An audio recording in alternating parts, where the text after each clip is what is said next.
First line நேயர்களுக்கு வணக்கம். இன்றைக்கி என்ன பார்க்க போகிறோம்னா, நம்ம அதானிஜியை பற்றி தான் பார்க்க போகிறோம். அவர் மெல்ல மெல்ல தமிழ்நாட்டுக்குள்ளே நுழைந்து மேலே நம்ம டைட்டிலில் பார்த்துருப்பீங்க, துறைமுகமும் ஏர்போர்ட்டும் லபக் அப்படின்னு மொத்தமாக ஸ்வாகா பண்ணுறதுக்கான வேலைகள் நடந்து வருகிறது. அதை பற்றி தான் டீட்டெயிலாக நம்ம பார்க்குறோம். அங்கே ஆட்டை கடிச்சு மாட்டை கடிச்சு கடைசியில் தமிழ்நாட்டுக்குள்ளே ஏற்கனவே அதானி நுழைஞ்சாச்சு. அதை பற்றி நம்ம பார்க்க போகிறோம். இப்போ 2 நாளைக்கு முன்னாடி ரகசியமாக ஒரு தனி விமானம் சென்னை ஏர்போர்ட்டில் இறங்குது. நீங்கள் பத்திரிக்கையாளர்களுக்கு எப்படி தெரியும் அப்படின்னா, நீங்கள் ஜென்ரலாக பார்த்துருப்பீங்க, என்னடா ரஜினி போனால் கரெக்டாக பத்திரிக்கையாளர் போகிறாங்க வந்துடுறான், அண்ணாமலை வந்தாலும் வந்துடுறாங்க, இங்கே ஸ்டாலின் போனாலும் வந்துடுறாங்க அப்படின்னு பார்த்தீங்கன்னா, பத்திரிக்கையாளர்கள் அங்கே சோர்ஸ் வச்சுருப்பாங்க. எந்தெந்த ஃப்ளைட்டில் யார் யாருக்கு டிக்கெட் போட்டிருக்காங்க அப்படின்ற ஃபுல் டீட்டெயிலும் கண்காணிச்சிட்டே இருப்பாங்க. அவர்களே தகவல் சொல்லிடுவாங்க, இன்றைக்கி ரஜினி வராரு, அமிதாப் பச்சன் வராரு, அஜித் வராருன்னு சொல்லி இந்த மாதிரி தகவல் வந்துடும். அதே போல் உளவுப்பிரி போலீஸாருக்கும் அங்கேருந்து தகவல் வரும். இவர்கள் உளவுப்பிரி போலீஸாரும் பத்திரிகையாளர்களும் தகவலை பரிமாறிக்கிடுவாங்க. ஸோ ஆனால் இப்போ என்ன ஆகுது அப்படின்னா, இப்போ ஏர்போர்ட்டில் மெயின் லாவில் வந்தாலோ இல்லை ஏர்போர்ட்டில் ரெக்கார்ட் ஆனாலோ எந்த ஏர்வேஸில் வந்தாலும் ஒரு பேர் வயசோடு தெரிஞ்சு போயிடும். இதுக்கு இடையில் அமிதாப் பச்சன்லாம் பேரெல்லாம் மாற்றிலாம் வந்திருக்காரு. வந்தால் கூட கண்டுபிடிச்சிட்டாங்க. ஏன்னா இறங்கும்போது கண்டுபிடிச்சி உடனே ஃபோன் பண்ணி சொல்லிடுவாங்க. ஸோ இப்படி தான் வந்தது. ஆனால் சிறப்பு விமானம் வந்தது அப்படின்னா அது தெரியாது.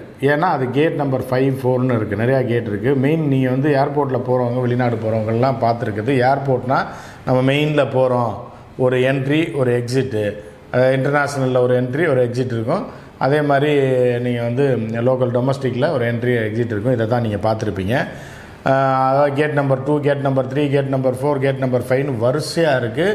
எங்கே அப்படின்னா, பல்லாவரம் தாண்டி கொஞ்சம் தூரத்துலேயே, பல்லாவரத்துக்கு கொஞ்சம் முன்னாடியே ஏர்போர்ட்டுக்கு ஒரு 2-3 கிலோமீட்டருக்கு முன்னாடியே அந்த கடைசி கேட் அப்படின்றது துவங்கிடும். அது விஐபி கேட்டு. அதே மாதிரி இப்போ பிரைம் மினிஸ்டர் வராரு, பிரசிடெண்ட் வராரு, அவங்க வராங்கன்னா அந்த கேட்டில் தான் அவங்க வெளியில் வருவாங்க, மெயின் கேட்டில் வர மாட்டாங்க. அதே மாதிரி பார்த்திங்கன்னா கார்கோ அப்படின்னு ஒன்று இருக்கும். இந்த கார்கோன்னா விமானத்தில் ஏற்றக்கூடிய சரக்குகள் கொண்டு போகக்கூடிய அது ஒரு கேட்டு தனியாக இருக்கும். அதே மாதிரி இப்போ வெளிநாட்டில் போய் இறந்துடுறாங்க இல்லையா, அவர்களை கொண்டு வர்றதுக்கு கார்கோலேயே அதுலேயே வேறு சில பெரிய கஸ்டம்ஸ் செக் இருக்கும். கண்டெய்னர் மாதிரியான பெரிய விஷயங்களில் ஏற்றுவதற்கு பெரிய பெரிய பெட்டிகள், பெரிய பெரிய வெயிட்டான ஐட்டங்கள் வர்றதுக்கு அது தனியாக இருக்கும். சரியா? ஸோ இப்படி நிறையா கேட்ஸ் இருக்குது. அந்த மாதிரி அதானி என்ன பண்ணுறாருன்னா, 2 நாளைக்கு முன்னாடி சிறப்பு விமானத்தில் வராரு. ராஜேஷ் சாந்திலால் அதானி அவர் அவர் அதானியோட தம்பி. அதே மாதிரி கரண் அதானி அப்படின்றவர் சிஇஓ அதானி போர்ட்ஸோடைய சிஇஓவும் நம்ம கௌதம் அதானியோட மகனுமான கரண் அதானி, இந்த 3 பேர் வராங்க. இது போக அதிகாரிகள்லாம் தனி விமானத்தில் வராங்க. எப்போவுமே அதானி ட்ராவல் பண்ணாலே எந்த நாடுகளுக்கு போனாலும் தனி விமானம் தான். இல்லைன்னா ஜி போகும்போது முதல்ல கூப்பிட்டு போயிட்டு இருந்தார். இப்போ நிறையா சர்ச்சைகள் ஆனதுனால இவர் தனி விமானத்தை, அதாவது அதானியோட தனி விமானத்தை தான் ஜி எங்கேயாவது போனால் கொடுப்பாங்க. இப்போ முதலமைச்சராக இருக்கும்போது இப்போ ஜி 4500 கோடி ரூபாய்க்கு விமானம் வாங்கினோடனே பழைய நட்பு காரணமாகவும் அங்கே போனாலும் அதானியை கூப்பிட்டு போயிட்டு இருந்தார். இப்போ அது அரசியல் சர்ச்சையானதுனால கூப்பிட்டு போகிறதில்ல, தனி விமானம். இப்படி இப்போ நம்ம பாயிண்ட்டுக்கு வருவோம். தமிழ்நாட்டில் அதானி நுழைஞ்சிட்டார் 2 நாட்களுக்கு முன்பு. இது வெளியே தெரியாமல் உளவுத்துறை பாதுகாத்துருச்சு.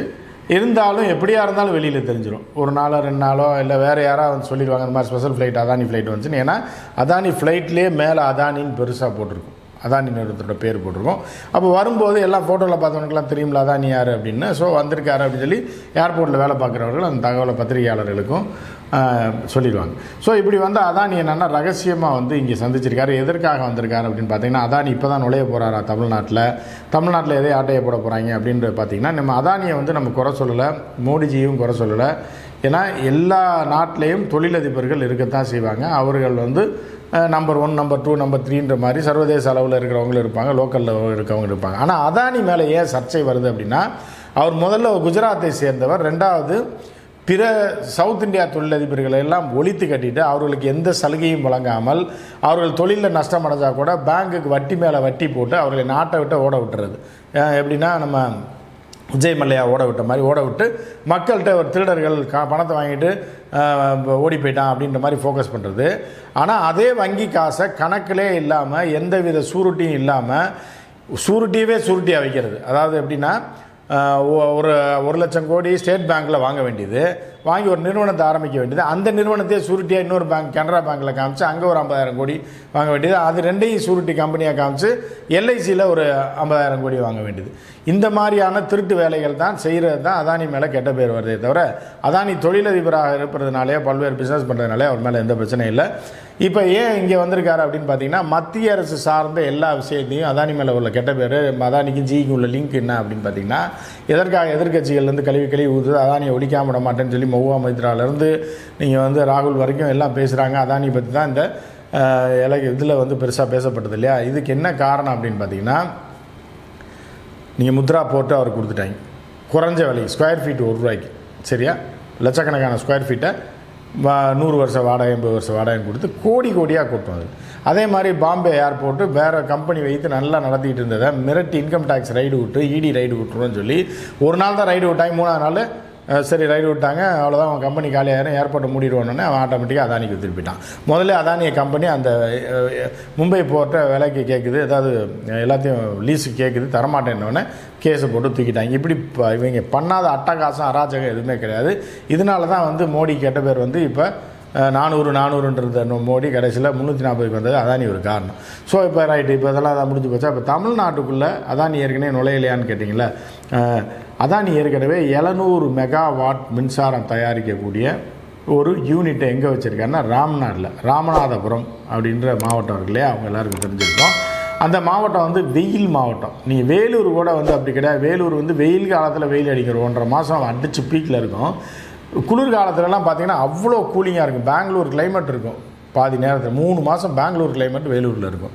அதுக்கப்புறம் மீதி ஒரு 3 மாதம் அப்படி மிதமான மழை பெய்ஞ்சிக்கிட்டு இருக்கும். ரொம்ப வெயில்லாம் அடிக்காது. அந்த வெயில் காலம் 2 மாதங்கள் மட்டும்தான் அந்த மாதிரியான ஒரு சூழல் இருக்கும்.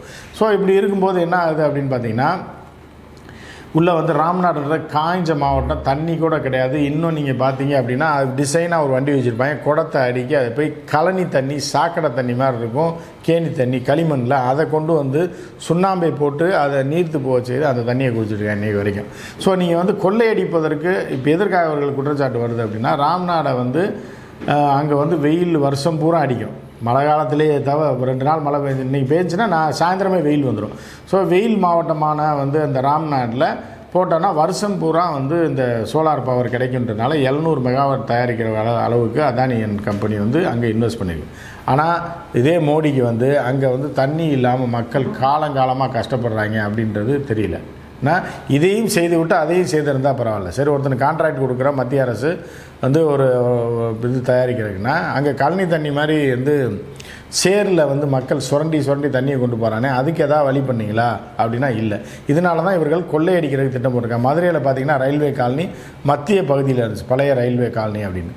அது அப்படியே பார்த்திங்கன்னா 99 வருஷத்துக்கு அதானி கொடுக்குறாங்க. குஜராத்துக்காரன் அதானிக்கு வந்து மதுரையில் உள்ள ரயில்வே காலனி, அதாவது வந்து ரயில்வே திட்டங்களுக்காக பிரிட்டிஷ்காரங்க பல மக்கள்கிட்ட, மதுரை மக்கள்கிட்ட வந்து அந்த இடத்தை கைப்பற்றிருப்பான். ரயில் திட்டம், மத்திய அரசு திட்டம்னு சொல்லி வாங்கிட்டு ஒரு 100 வருஷம் 150 வருஷம் கழிச்சிருச்சு.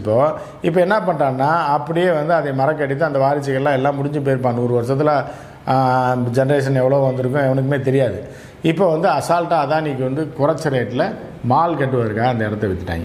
ஸோ இதுதான் இவர்களோட கொள்ளை அப்படின்றது. இது வந்து தொழிலதிபர்களை வளர்த்து விடுறது பிரச்சனை இல்லை. இப்போ அதானி வந்து தனி விமானத்தில் வந்து சென்னையில் தங்கிட்டு 2 நாள் பேசிட்டு என்னென்ன அடுத்த ஆட்டையை போடுற திட்டம் என்ன அப்படின்னா, நார்த் மெட்ராஸில் இருக்கக்கூடிய காட்டுப்பள்ளி துறைமுகம், நான் மெயின் போர்ட் இருக்கு இல்லையா, அதை தாண்டி காட்டுப்பள்ளியில் ஒரு போர்ட் இருக்குது. அந்த போர்ட்டை மேம்படுத்துவதற்காகவும் அங்கே வந்து பெரிய உலகம் பூரா போர்ட் வாங்கிட்டு இருக்காங்க. இஸ்ரேலில் போர்ட்டை வாங்கிட்டு எல்லாமே பண்ணிகிட்டு இருக்காங்க. இங்கேயும் போர்ட்டை தமிழ்நாட்டில் உள்ள போர்ட்டை ஆட்டையை போடுவதற்காக இங்கே வந்து அதிகாரிகளோட அவர்கள் விவாதம் பார்த்துருக்காங்க. லொக்கேஷன் போய் பார்த்துட்டு ஈசிஆரில் சாப்பிட்டு தனி விமானத்தில் 2 நாள் தங்கியிருந்து அதானியோட மகன், அவரோட தம்பி 3 பேரும் தங்கியிருந்து இந்த காட்டுப்பள்ளியை மட்டும் இல்லை பரந்தூர் விமான நிலையத்தையும் ஆட்டையை போடுவதற்கு, அதையும் வாங்குவதற்கு, லீஸில் எடுப்பதற்கு அந்த பகுதியையும் போய் பார்த்துட்டு இதை என்ன பண்ணலாம் அப்படின்ட்டு கொஞ்சம் ஒரு 1000 கோடி 2000 கோடி 4000 கோடின்னு செலவு பண்ணிவிட்டு ஒரு 40,000 கோடியை சுருட்டுவதற்கான வேலையில் அவர்கள் இறங்கி விட்டார்கள். அதானி தமிழ்நாட்டிலையும் உள்ளே புகுந்துட்டார். இதில் வந்து தமிழக அரசோட பங்களிப்பு எதுவும் இருக்கா அப்படின்னு பார்த்தீங்கன்னா, தமிழக அரசு ஏற்கனவே வந்து இந்த முதலீட்டாளர்களை கூப்பிடும்போது எல்லாத்தையும் தான் கூப்பிடணும். அத்வானியெல்லாம் விட்டுட்டுலாம் கூப்பிட முடியாது, எல்லாரையும் கூப்பிட்டாங்க. இதுக்கு இடையில் என்னென்னா, இவர்கள் இப்போ ஆட்டையை போடணும்னு நினைக்கிற இடம் பூரா என்னென்னா மத்திய அரசுக்கு சொந்தமானது. போர்ட்டும் வந்து மத்திய அரசு கண்ட்ரோலில் கட்டுப்பாட்டில் இருக்குது. அதே மாதிரி விமான நிலையம் நாளை கட்டினாலும் தமிழக அரசோட பங்களிப்பு இருக்கும், பேர் வச்சுக்கலாம், சோறு வச்சுக்கலாம். ஆனால் அது மத்திய அரசோட பர்மிஷனோட தான் அந்த ஏர்போர்ட் இயங்கும். எனவே அதையும் ஆட்டை போடுவதற்கான திட்டத்தை முன்னாடியே பார்க்குறதுக்கு தனி விமானத்தில் வந்துட்டு போயிருக்காங்க. எனவே அடுத்து என்ன நடக்க போகுது அப்படின்னு நம்ம பொறுத்திருந்து பார்ப்போம். மற்றும் ஒரு நிகழ்ச்சியில் சந்திப்போம். நன்றி, வணக்கம்.